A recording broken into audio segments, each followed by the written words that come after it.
నమస్తే SR7 TV news కి స్వాగతం. బులెటిన్ల ముందుగా హెడ్లైన్.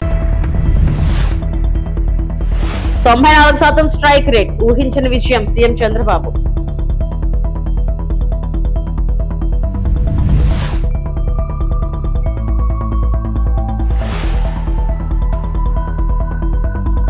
గంజాయి వ్యాఖ్యలపై అయ్యన్నను ప్రశ్నించిన కరుమూరి వెంకటరెడ్డి.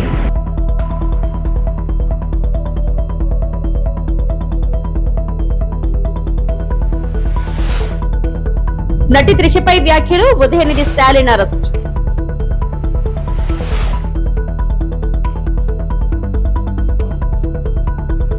రెండు 2024లో ఎవరు ఊహించిన విజయం సాధించామని ముఖ్యమంత్రి చంద్రబాబు నాయుడు అన్నారు.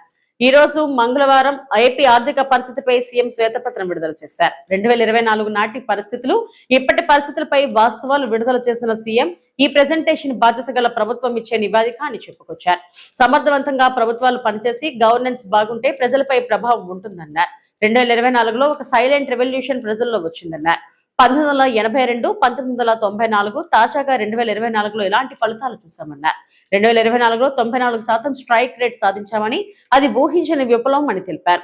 రాష్ట్ర విభజన తర్వాత ఏపీ వ్యవసాయ ఆధారిత రాష్ట్రంగా అయిపోయిందని, 58% ప్రజలకు 46% మాత్రమే వనరులు దక్కాయన్నారు. 2 రాష్ట్రాలను ఉమ్మడిగా అభివృద్ధి చేశామని చెప్పారు. ఇది ఒక హిస్టారికల్ ప్రెజెంటేషన్. ఒక బాధ్యత తీసుకొని పనిచేసే ప్రభుత్వం యొక్క ప్రజెంటేషన్. ఏదో కావాలని బ్లేమ్ చేయడం కాకుండా, రాష్ట్ర ఆర్థిక పరిస్థితే కాకుండా రాష్ట్ర సమగ్ర సమాచారాన్ని ఎప్పటికప్పుడు ప్రజలకు తెలియజేయడం అనేది చాలా ముఖ్యం. ప్రజలు దీంట్లో భాగస్వాములు కావాల్సిన అవసరం ఉంది. ప్రతి ఒక్క కుటుంబం, ప్రతి ఒక్క వ్యక్తి కూడా ఆలోచించాల్సిన అవసరం ఉంది. ఎప్పుడైతే సమర్థవంతంగా ప్రభుత్వాలు పనిచేసి గవర్నెన్స్ బాగుంటే దాని ఫలితాలు ప్రజా జీవితంలో ప్రజలపైన పెద్ద ప్రభావితం చేస్తాయి. 1982లో ఫస్ట్ టైం ఎన్టీఆర్ పార్టీ పెట్టినప్పుడు అది ఒక విప్లవం. పార్టీయే లేదు, ప్రజా తిరుగుబాటు. అక్కడి నుంచే మేము గెలిచింది అప్పట్లోనే 202 సీట్లు, 200 గెలిచాం. 94 మళ్ళీ ప్రభుత్వం మీద వ్యతిరేకత, తీవ్రమైన వ్యతిరేకత, మామూలు వ్యతిరేకత కాదు. ఆ రోజు మేము గెలిచింది 26 సీట్లు కాంగ్రెస్ పార్టీకి వచ్చాయి. అపోజిషన్ రాగానే 26 సీట్లే వచ్చాయి. మొన్న వచ్చింది 57% ఓట్లు, 94% స్ట్రైక్ రేట్.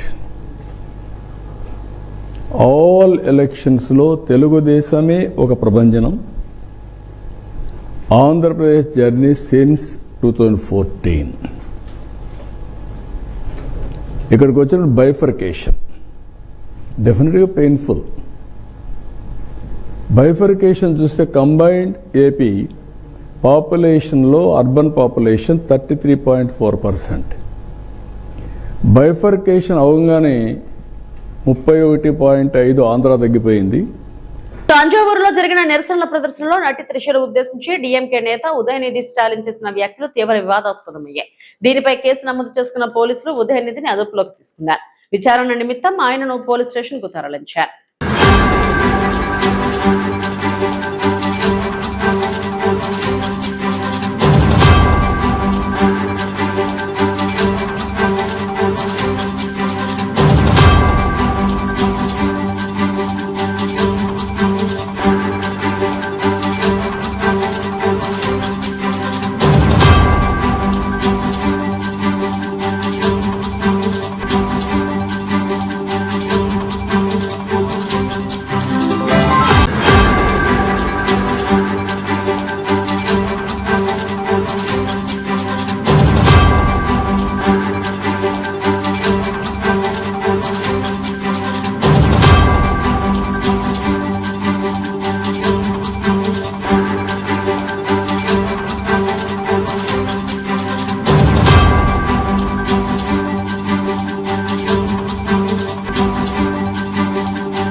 నందలూరులో నిర్వహించిన మీ భూమి మీ హక్కు కార్యక్రమంలో రాజంపేట టీడీపీ నియోజకవర్గ ఇన్ఛార్జ్ చమర్తి జగన్మోహన్ రాజు, జనసేన నాయకుడు ఎల్లటూరు శ్రీనివాసరాజుతో కలిసి రైతులకు పట్టాదారు పాస్ పుస్తకాలు పంపిణీ చేశారు.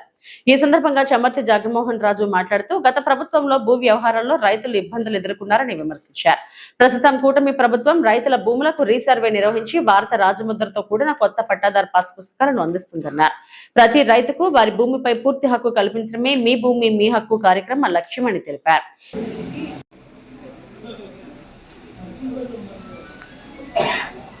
అందరికీ నమస్కారం. ఈరోజు ఎంత ఘోరమైనటువంటి తప్పులు చేశారంటే, మనకు మన తరతరాల నుంచి భూములు వచ్చుంటాయి. ఆ భూమి మనది, మన వంశపారంపర్యంగా వచ్చినది, మన హక్కు అది. ఆ మన భూమి మీద ఒక ఆయనకు రంగులు పిచ్చి పట్టుకుంది. పాస్బుక్ల మీద రంగులు వేసి ఇచ్చినాడు, బొమ్మలు వేసి ఇచ్చినాడు, బొమ్మలు పిచ్చి. ఆఖరికి ఈ పిచ్చి ఆడిపోయిందో తెలియదు కానీ మన భూమి హద్దురాగా కూడా బొమ్మలేని మొదలుపెట్టినాడు. మన భూమి ఏంది, మన హక్కు ఏంది, మనం ఓట్లు వేస్తే 5 సంవత్సరాలకు ఒకసారి ముఖ్యమంత్రి అవుతారు, లేకపోతే కాదు. వాస్తవమా కదా? ముఖ్యమంత్రులు కావాలనేటటువంటిది ఎవరి పుణ్యమో? ప్రజల పుణ్యమే కదా. ఇంకా నీ హక్కు ఏందా? ఇటువంటి ఇంకా ఘోరమైనటువంటి చట్టం ఒకటి తీసుకొచ్చారు, ల్యాండ్ టైటిలింగ్ యాక్ట్. ఎక్కడైనా కానీ రెవెన్యూ పరంగా మీ భూములకు సంబంధించి తప్పులు జరిగితే మీరు కోర్టు పోయే హక్కు కూడా లేకుండా చేశారు. గతంలో ఒకరి భూమిని బదులు ఇంకొకరి భూమిని ఆన్లైన్ చేసుకోవడము, రికార్డు ట్యాంపరింగ్ చేసుకోవడం వందలు జరిగినాయి. సాక్షాత్తు చట్టాన్ని కాపాడాల్సినటువంటి మన మండలానికి ఉన్నటువంటి నాయకులు ఉన్నారు. ఒక ఆయన ఎంపీ ఉన్నాడు, ఇంకొక ఆయన మాజీ ఎమ్మెల్యే. ఆయన కుటుంబ సభ్యులు కూడా 100 ఎకరాల ప్రభుత్వ భూమిని ఆక్యుపై చేస్తే దాన్ని తిరిగి ప్రభుత్వం లాక్కునింది. పేదలకు పంచుదామంటే కోర్టును అడ్డమిస్తామన్నారు. కోర్టు కూడా పోనీయకుండా ల్యాండ్ టైటిలింగ్ యాక్ట్ చేస్తే దానికోసం మన వంటిమిట్టలో చేనేత సోదరుడు రైలు కింద పడి ఆత్మహత్య చేసుకుంటే ఆ రోజు బాబు గారు ప్రకటించారు, నేను అధికారంలోకి రాగానే ల్యాండ్ టైటిలింగ్ యాక్ట్ ని నేను రద్దు చేస్తాను. అన్నమయ్య జిల్లా రాయచోటి రైతు బజార్లో మార్కెట్ ధర కంటే తక్కువ ధరకు నాణ్యమైన సన్నబియ్యం విక్రయ కేంద్రాన్ని మంత్రి మండిపల్లి రాంప్రసాద్ రెడ్డి ప్రారంభించారు. కార్యక్రమంలో RDO Srinivasulu, rice millers association ప్రతినిధులు, టీడీపీ నాయకులు పాల్గొన్నారు. ఈ సందర్భంగా మంత్రి మాట్లాడుతూ ప్రజలపై ఆర్థిక భారాన్ని తగ్గించేందుకే సీఎం చంద్రబాబు నాయుడు ఈ కార్యక్రమాన్ని ప్రారంభించారని తెలిపారు. ఎరెండో ప్రభావంతో ధరలు పెరిగే పరిస్థితుల్లో ప్రజలకు ప్రభుత్వం అండగా ఉంటుందని చెప్పారు. అన్నమయ్య జిల్లాలో మొత్తం 16 కేంద్రాల ద్వారా సబ్సిడీ ధరలకు బియ్యం అందుబాటులో ఉంచినట్లు తెలిపారు. స్టీమ్ బీపీటీ బియ్యం కిలో 52 రూపాయలు, రా బీపీటీ బియ్యం కిలో 50 రూపాయలకు విక్రయిస్తున్నామని, మార్కెట్ ధరతో పోలిస్తే కిలోకు 15 వరకు తక్కువగా లభిస్తుందని వెల్లడించారు.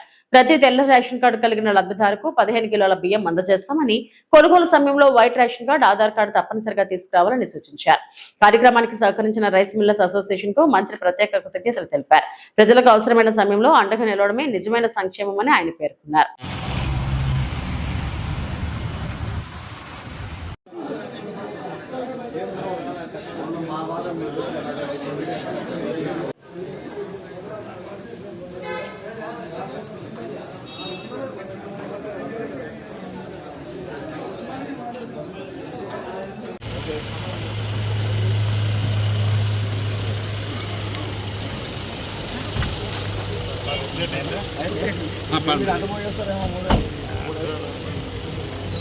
నమస్తే సార్. నమస్తే అండి.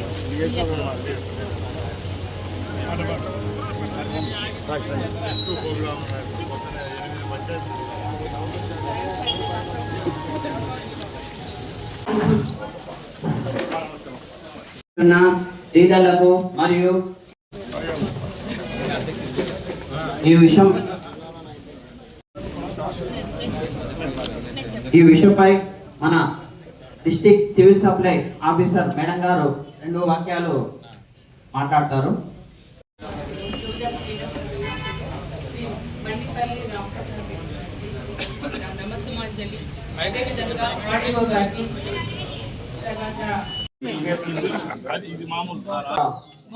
బాగున్నాయంటే వాళ్ళకి వచ్చి చెప్పండి, ఇంకా మిగతా వాళ్ళకు ఎన్ని వదులుతారు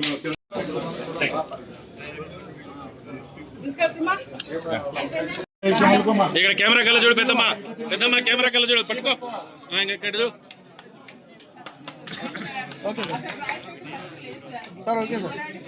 తీసుకోమ్మా నువ్వు బామ్మ ముందరే 10 కిలోలు తీసుకోవచ్చు అంటే ఓ లారీ అంటే ఎన్ని 10 కిలోలు 10 టన్నులు అంటే ఎందుకు బెనిఫిషరీస్ ఎన్ని కార్డ్స్ ఇవ్వచ్చు వాళ్ళు చెప్పినప్పుడు నేను వినాలా నువ్వు మీరే పిలుచుకోకపోతే అంటే ఈ రోజు గుర్తొచ్చిందా మీకు ఎప్పుడు నా కంప్లైంట్ చేయకూడదు చెప్పండి మీరు ఇప్పుడు పిలిచి పిల్లోళ్ళు పిలుస్తున్నారు ఓకే నేను ఒప్పుకుంటాను మీరు న్యాయమా మీరు రాండి సార్ ఇప్పుడు రాండి చెప్పండి ఆలూరు వైఎస్ఆర్సీపీ ఎమ్మెల్యే విరూపాక్షిపై అక్రమ కేసు నమోదు చేయడాన్ని ఆ పార్టీ తీవ్రంగా వ్యతిరేకిస్తుంది. మంగళవారం గుంటూరులో మీడియాతో మాట్లాడిన పార్టీ జిల్లా అధ్యక్షుడు మాజీ మంత్రి అంబటి రాంబాబు ఇది రాజకీయ కక్ష సాధింపులో భాగమని చంద్రబాబు సర్కార్పై మండిపడ్డారు. టీడీపీ నేతలు చేసిన తప్పులకు వైఎస్ఆర్సీపీ నేతలపై కేసులు పెడుతున్నారని అంబటి మండిపడ్డారు. బెయిల్ రాకుండా ఉండేలా కఠినమైన సెక్షన్లతో కేసులు పెట్టాలని ప్రభుత్వం ప్రయత్నిస్తుందని ఆరోపించారు. ఆలూరు ఘటనను ప్రస్తావించిన అంబటి అక్కడే అసలు తప్పు చేసిన వారిపై కాకుండా బాధ్యులపై కేసులు పెడుతున్నారని ఆరోపించారు. టీటీడీ నేత మహిళపై దాడి చేసి ఆమె బట్టలు చించేశారని ఆయన అధికార పార్టీ నేతలను కాపాడే ప్రయత్నం జరుగుతుందని విమర్శించారు. రెండవది మేము ఇచ్చిన కంప్లైంట్స్ ఏవి కూడా రిజిస్టర్ కావడం లేదు పోలీసులు. నిన్ననే ఎవరో ఒక ఆయన మన గుంటూరులో పార్టీకి సంబంధం లేదు ఆయన కూడా కిడ్నాప్ నన్ను చేయడానికి ప్రయత్నం చేశారని ఒక కంప్లైంట్ ఇస్తే దాని మీద కూడా యాక్షన్ ఏమీ తీసుకోలేదు. చూడగా ఈ రాష్ట్ర ప్రభుత్వం పోలీసు యంత్రాంగం వైఎస్ఆర్సీపీ లీడర్స్ని టార్గెట్ చేసి ఫాల్స్ కేసులు పెట్టి అరెస్ట్ చేసి జైల్లో పెట్టి బెదిరించాలనేటువంటి ప్రయత్నం జరుగుతున్నట్టుగా అర్థమవుతుంది. ముస్తఫానే కాదు, విరూపాక్ష ఆలూరు ఎమ్మెల్యే గారు ఆయన అరెస్ట్ చేశారు. ఆయన అరెస్ట్ చేసిన విధానం చాలా ఘోరం. తలుపులు పగలగొట్టి సీసీ కెమెరాలు మొత్తం పగలగొట్టి పోలీసులే తీసుకొచ్చారు, అరెస్ట్ చేశారు, కేసు పెట్టారు. అంటే ఎవరినైనా అరెస్ట్ చేస్తే బెయిల్ రాకోకుండా ఉండే కేసులు పెట్టాలి అనేటువంటి కుట్ర ప్రభుత్వం పోలీసులు చేస్తున్నారు. అది ఇక్కడ బాధాకరమైన అంశం. ఆలూరు ఎమ్మెల్యే విరూపాక్ష గారి కేసులో ఒక మహిళను బట్టలు చించేశాడు అని కేసు పెట్టారు. అంటే బెయిల్ రాకుండా ఉండేందుకు. ఆ బట్టలు ఎవరు చించారంటే చాలా చిత్రం. ఆ మహిళ యొక్క భర్త చించాడు. అది సీసీ ఫుటేజ్లో కనపడుతుంది, అన్ని టీవీలో వస్తుంది వాళ్ళ. అంటే ఒక వైఎస్ఆర్ కాంగ్రెస్ పార్టీ నాయకుడిని అరెస్టు చేయాలి, బెయిల్ రాకోకుండా నివారించాలి అంటే వాళ్లే నేరం చేసి ఆ నేరాలు మా మీద మోపుతున్నారు. తాజా ఉదాహరణ విరూపాక్ష. ఆ భర్త ఎవరో నాగరాజు, ఆయన భార్య సీసీ కెమెరా పాపం చూసుకోలేదు. పాపం ఆమె భార్య బట్టలు చేశాడు, చించేసి నిరూపాక్ష గారు బట్టలు చించడానికి రిపోర్ట్ ఇచ్చాడు. పోలీసులు కూడా కేసు రిజిస్టర్ చేశారు. ఏంటి దారుణం నాకు అర్థం కాలేదు. అంటే వైఎస్ఆర్ కాంగ్రెస్ పార్టీ నాయకుల్ని, వైఎస్ఆర్ కాంగ్రెస్ పార్టీ ఎమ్మెల్యేలని అరెస్ట్ చేయడానికి, తప్పుడు కేసులు పెట్టడానికి పోలీసులు ప్రయత్నం చేయటం అంటే ఎంత దారుణం. ఇది అన్యాయం కాదా? ఇది కూడా అంతేగా. నిన్న ప్రకటన ఇచ్చారు. మరి ప్రకటన చూసారేమో, గుజరాత్ తెలుగులో ఇచ్చింది. అక్కడికి వెళ్ళి పట్టుకొచ్చారు. ఆ కుటుంబాన్ని వేధించే కార్యక్రమం చేస్తున్నారు. ఎంతకాలం చేస్తారు ఇది నాకు అర్థం కాలేదు. చాలా దుర్మార్గమైనటువంటి పద్ధతుల్లో పోలీస్ యంత్రాంగం ప్రవర్తిస్తుంది. అక్కడ యాక్సిడెంట్ జరిగితే మర్డర్ కేసు పెట్టారు మా మంత్రి గారి మీద, మాజీ మంత్రి గారి మీద. ఇక్కడేమో భర్త బట్టలు చించుతాడు, వైఎస్ఆర్సీపీ ఎమ్మెల్యే గారే బట్టలు చింపారని చెప్పి కేసు పెడతారు. చాలా దారుణాలు జరుగుతూ ఉన్నాయి.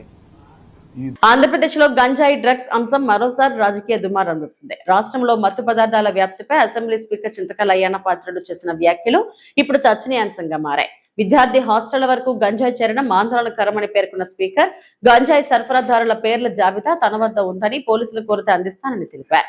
ఆ జాబితాలో ఉన్న వారిపై వెంటనే చర్యలు తీసుకోవాలని, అరెస్టు చేయాలని పోలీసులకు సవాల్ విసిరారు. అయితే స్పీకర్ వ్యాఖ్యల నేపథ్యంలో ప్రతిపక్షం తీవ్ర విమర్శలు గుప్పిస్తుంది. అధికార పార్టీకి చెందిన కొందరు నేతలు అక్రమ మత్తు పదార్థాల వ్యాపారంతో ఉన్నారని ఆరోపణలు చేస్తూ ప్రభుత్వం చట్టాన్ని సమర్థవంతంగా అమలు చేయడంలో విఫలమైందని విమర్శిస్తుంది. ఈ వ్యవహారం రాష్ట్రంలో గంజాయి నియంత్రణ, పోలీస్ వ్యవస్థ పనితీరు, రాజకీయ ఆరోపణలపై మరోసారి చర్చకు దారితీస్తుంది.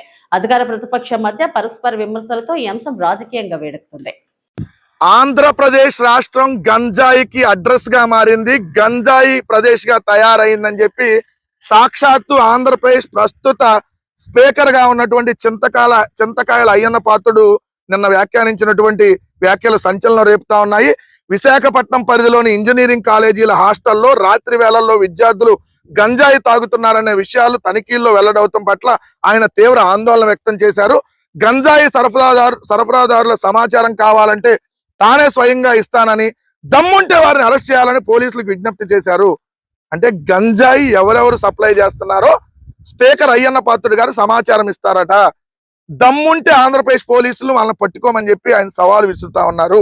గంజాయి అక్రమ రవాణా విక్రయాలకు పాల్పడుతున్న వారి పేర్లను తాను ఇస్తానని, వారిని అండమాన్ జైలుకు తరలించి కఠినంగా శిక్షించాలని పోలీసు అధికారులు పిలుపునిచ్చారు. ఏం చర్యలు తీసుకోరు అయ్యన్న పాత్రుడు గారు. అయ్యన్న పాత్రుడు గారు మీ పార్టీ ఎంపీనే డ్రగ్స్ తీసుకొని పట్టుబడ్డాడు. మీ తెలుగుదేశం వాళ్ళే అమ్ముతున్నారు డ్రగ్స్. మీ తెలుగుదేశం ఎమ్మెల్యేలు గంజాయి వ్యాపారం చేస్తున్నారు. పేర్లు ఇవ్వండి మీరు. స్పీకర్ అయ్యన్న పాత్రుడు గారు ఈ వయసు వచ్చింది కదా, ఇంకేం చేస్తారు రాజకీయాలు? పేర్లు ఇచ్చి కొంతమంది నన్ను అరెస్ట్ చేయించండి అంటే డైరెక్ట్ గా ఈరోజు స్పీకర్, ఆంధ్రప్రదేశ్ స్పీకర్ గా ఉన్నటువంటి అయ్యన్న పాత్రుడు గారు చెప్తున్నారు ఆంధ్రప్రదేశ్ రాష్ట్రంలో గంజాయి అమ్ముతున్న లిస్టు నేను ఎత్తా, పోలీసులు మీరు పట్టుకోండి అని చెప్పి సవాల్ విసురుతున్నారు పోలీసుల్ని. అంటే ఈ రాష్ట్రంలో గంజాయి అమ్మినా పట్టుకోరు, ఈ రాష్ట్రంలో డ్రగ్స్ అమ్మినా పట్టుకోరు, పోలీసుల దగ్గర నమ్మిస్తారని డైరెక్ట్ గా స్పీకర్ గారే సవాల్ విసురుతున్నాడు. ఇది ఆంధ్రప్రదేశ్ లో ప్రస్తుత పరిస్థితి. గంజాయికి కేర్ ఆఫ్ అడ్రస్ గా ఈ 2 సంవత్సరాల్లో చంద్రబాబు నాయుడు గారి ప్రభుత్వం తయారు చేసింది ఏపీని గంజాయి కేర్ ఆఫ్ అడ్రస్ అనేది స్పీకర్ గారి వ్యాఖ్యలను బట్టి అర్థమవుతాం. Vijayawada Jethwani case దర్యాప్తుపై retired IPS అధికారి, మాజీ ఇంటెలిజెన్స్ చీఫ్ ఏబి వెంకటేశ్వరరావు తీవ్ర విమర్శలు చేశారు. ఈ సందర్భంగా ఆయన మాట్లాడుతూ ఎఫ్ఐఆర్ నమోదు చేయకుండానే అరెస్టులు జరగడం, సిఐడి దర్యాప్తులో సరైన సాక్ష్యాధారాలు లేకపోవడం ఆందోళన కలిగించే విషయమన్నారు. డబ్బుల లావాదేవీలు కేసులను ఇతర కీలక అంశాలపై పూర్తి స్థాయిలో విచారణ జరగలేదని ఆయన ప్రశ్నించారు. పోలీస్ కస్టడీలో బెదిరింపులు జరిగాయన్న ఆరోపణలపై కూడా సమగ్ర దర్యాప్తు అవసరమన్నారు. ప్రజలకు న్యాయం జరగలా చట్టం నిష్పక్షపాతంగా అమలు కావాలని, దర్యాప్తు సంస్థలపై ప్రజల విశ్వాసాన్ని నిలబెట్టేలా వ్యవస్థ పనిచేయాలని ఏబి వెంకటేశ్వరరావు అభిప్రాయపడ్డారు. కేసులో వీళ్ళు ఛార్జ్ షీట్ లో చూపించింది ఇద్దరు సాక్షులు, ఇద్దరు సాక్షుల స్టేట్మెంట్ కూడా జత చేస్తారు ఛార్జ్ షీట్ తో పాటు. చూస్తే మక్కి సేమ్, ఇద్దరు తూచా తప్పకుండా మొత్తం ఒకటే మాట చెప్పినట్టు, పేరు మార్పు తప్ప స్టేట్మెంట్ మొత్తం సేమ్. జనరల్ గా టిపికల్ గా ఎప్పుడు జరుగుతుందంటే ఇది, అది వాళ్ళు చెప్పింది కాకుండా పోలీసులు తనకు ఇష్టం వచ్చింది రాసుకున్నప్పుడే ఇట్లాంటి ఐడెంటికల్ స్టేట్మెంట్లు వస్తాయి. ఈ ఇద్దరులో ఒక ఆయన్ని మ్యాజిస్ట్రేట్ ముందు 164 స్టేట్మెంట్ రికార్డ్ చేస్తే, రామరామ అసలు ఆమె ముఖం నేను ఎప్పుడు చూడలేదు, ఆమె ఒక రూపాయి ఇవ్వలేదు, నాకేమీ తెలియదు ఈ కేసు గురించి అని చెప్పి మ్యాజిస్ట్రేట్ ముందు వాంగ్మూలం ఇచ్చాడు. ఆ ఇచ్చిన వాంగ్మూలాన్ని పక్కన పెట్టి పోలీసులు తమకు కావలసినట్టుగా ఒక స్టేట్మెంట్ రాసుకుని ఛార్జ్ షీట్ తో పాటు జత చేస్తారు. 2 జరిగింది సిఐడిలోనే, 2 కేసులు సిఐడిలోనే ఇవాళ కూడా, మొదటి కేసు రెండో case. It is an institutional self contradiction. ఒకే వ్యవస్థ తనను తను వైరుధ్యపరచుకోవడం, స్వీయ వైరుధ్యం.